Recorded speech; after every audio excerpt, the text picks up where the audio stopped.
ഞാൻ ഒരു പത്രസമ്മേളനത്തിൽ പറഞ്ഞിരുന്നു, ചില UDFിൻ്റെയും കോൺഗ്രസിൻ്റെയും പ്രസിഡന്റുമാരെയെല്ലാം ഇതിനകം തന്നെ BJP വിലക്കെടുത്തിരിക്കുന്നു എന്ന് തന്നെ ഞാൻ സൂചിപ്പിച്ചിരുന്നു. അത് ഏറെക്കുറെ ശരിവയ്ക്കുന്ന ഒരു നിലയാണ് ബൂത്തുകളിലെ കോൺഗ്രസിൻ്റെ സാന്നിധ്യം ഇല്ലാതായത്. അതിലൂടെ ഷാഫിയുടെ ലക്ഷ്യം ഈ തെരഞ്ഞെടുപ്പിൽ സാധിക്കുമെന്ന ഒരു ആഹ്ലാദത്തിലാണ് ഇപ്പോൾ കോൺഗ്രസ് നിൽക്കുന്നത്. അതായത് BJPയും കോൺഗ്രസിൻ്റെയും രഹസ്യധാരണയുടെ അടിസ്ഥാനത്തിൽ BJPക്ക് വോട്ട് മറിച്ചു കൊടുക്കാനുള്ള എല്ലാ നിലയ്ക്കുള്ള അവരുടെ തീരുമാനവും ഈ തെരഞ്ഞെടുപ്പിൽ ഉണ്ടായിട്ടുണ്ട് എന്നുള്ളതാണ് ഞങ്ങൾക്ക് കിട്ടിയിട്ടുള്ള വിവരങ്ങൾ. എന്നാൽ അതുകൊണ്ടൊന്നും ഈ മണ്ഡലത്തിൽ BJPയും കോൺഗ്രസും ജയിക്കാൻ പോകുന്നില്ല.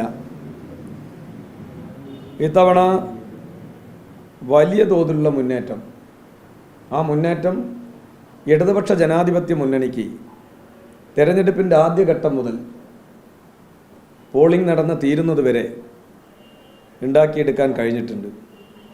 മാത്രമല്ല, വലിയ വിജയം ഇതിലൂടെ ഇടതുപക്ഷ ജനാധിപത്യ മുന്നണിക്ക് ഉണ്ടാവാൻ പോവുകയാണ്. പാലക്കാട് മുനിസിപ്പാലിറ്റിയിൽ 2021 നിയമസഭാ തെരഞ്ഞെടുപ്പിനേക്കാൾ വലിയ വർധനവ് ഇടതുപക്ഷ ജനാധിപത്യ മുന്നണിക്കുണ്ടാവും. 20% വോട്ടായിരുന്നു കഴിഞ്ഞ മുനിസിപ്പൽ തെരഞ്ഞെടുപ്പ് കഴിഞ്ഞ 2021 കിട്ടിയത്.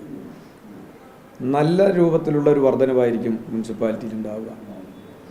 BJPയുടെ വോട്ട് വലിയ രൂപത്തിലുള്ള തകർച്ചയായിരിക്കും മുനിസിപ്പാലിറ്റി നേരിടാൻ പോകുന്നത്. പ്രാരിയിൽ അവർക്ക് കഴിഞ്ഞ നിയമസഭാ തെരഞ്ഞെടുപ്പിൽ കോൺഗ്രസിന് UDFന് 6000 വോട്ട് ലീഡ് ചെയ്യാൻ കഴിഞ്ഞ പഞ്ചായത്താണ്. ഇത്തവണ വലിയ ഇടിവായിരിക്കും അവർക്കുണ്ടാവുക. ചെറിയ തോതിൽ പോലും ലീഡ് ചെയ്യാൻ സാധിക്കുമെന്ന് തോന്നുന്നില്ല.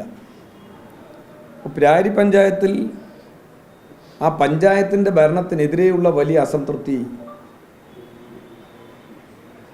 ജനങ്ങൾക്കുണ്ട്. അതിൻ്റെ ഭാഗമായിട്ടാണല്ലോ ഒരു പഞ്ചായത്ത് മെമ്പറും അവരുടെ ഭർത്താവ് കോൺഗ്രസിൻ്റെ ഭാരവാഹിയും ബ്ലോക്ക് ഭാരവാഹിയുമായിട്ടുള്ള മണ്ഡലം ഭാരവാഹിയുമായിട്ടുള്ള 2 പേർ രാജിവെച്ച് അവരുടെ കൂടെ 100 കണക്കിന് ആളുകളാണ് ഈ തെരഞ്ഞെടുപ്പിൽ സരിനു വേണ്ടി പ്രവർത്തിച്ചത്. അപ്പോൾ വലിയ അസംതൃപ്തിയാണ് പ്രാരി പഞ്ചായത്തിൽ രൂപപ്പെട്ടിട്ടുള്ളത്.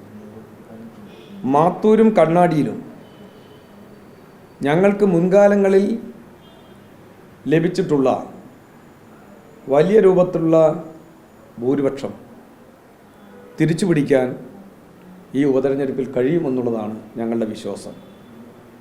ആ വിശ്വാസം എന്ന് പറയുന്നത് ഞങ്ങളുടെ ഇലക്ഷൻ്റെ സംഘടനാ പ്രവർത്തനം തുടക്കം മുതൽ തന്നെ നല്ല നിലയ്ക്ക് ഞങ്ങൾ പൂർത്തീകരിക്കുന്നതിന് വേണ്ടി സാധിച്ചിട്ടുണ്ട്. അതുകൊണ്ട് വലിയ ആത്മവിശ്വാസമാണ് ഈ 2 പഞ്ചായത്തിലും ഞങ്ങൾക്കുണ്ടായിട്ടുള്ളത്.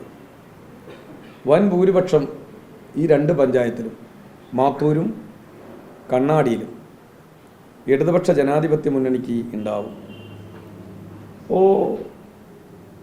ഈ രൂപത്തിൽ ഈ മണ്ഡലത്തെ പിടിച്ചെടുക്കുക എന്ന നിലയിലേക്ക് ഈ ഉപതെരഞ്ഞെടുപ്പോടുകൂടി ഇടതുപക്ഷ ജനാധിപത്യ മുന്നണിക്ക് സാധിക്കും എന്നുള്ളതാണ് പ്രധാനമായും ഈ തെരഞ്ഞെടുപ്പിൻ്റെ ഫലം വരുമ്പോൾ ഉണ്ടാവാൻ പോകുന്നത്.